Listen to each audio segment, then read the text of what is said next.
this is the first question in DSA beginner sheet. Array search. In this question, given an array of an integer and an integer element x, find whether element x is present in the array.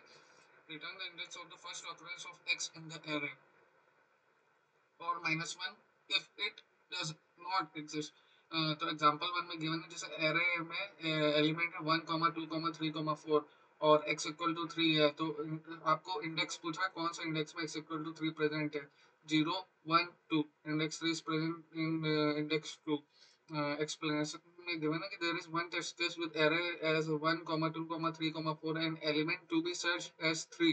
Since 3 is present at index 2, the output is 2.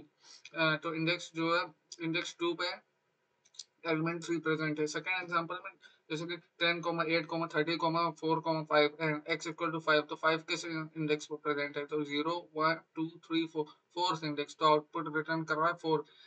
Third example में 10, 8, 30 but x equal to 6 not present in there, तो output given is -1.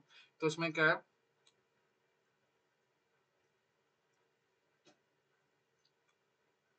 कि for loop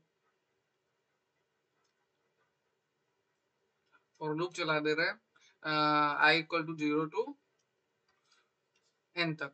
for loop एक चला देना और if की condition लगा देनी है कि इफ अगर एरे i अगर इक्वल टू x है तो पर्टिकुलर इंडेक्स i रिटर्न कर देगा. अगर इफ एरे i जो equal not equal to x है पूरा फॉर लूप रन करने के बाद तो -1 रिटर्न कर देगा. तो उसको देखते हैं जैसे कि फर्स्ट एग्जांपल 1, 2, 3, 4 है. 1, 2, 3, 4 ठीक है, और x जो है वो 3 है. ठीक है, फॉर लूप चला है. अभी 0 पे 1 है तो नहीं, फिर 1 पे गया 2 नहीं, x 3 नहीं है. 2 पे गया हाँ x 3 है, तो array i equal to x की कंडीशन सेटिस्फाई हो रही, हाँ हो रही है. इंडेक्स रिटर्न i रिटर्न कर देगा.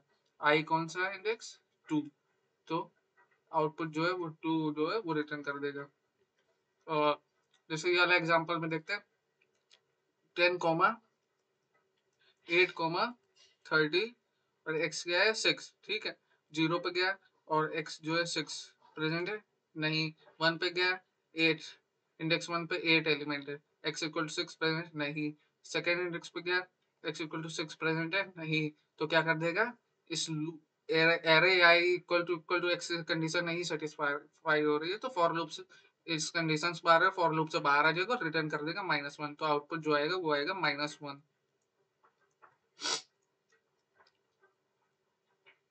Thank you.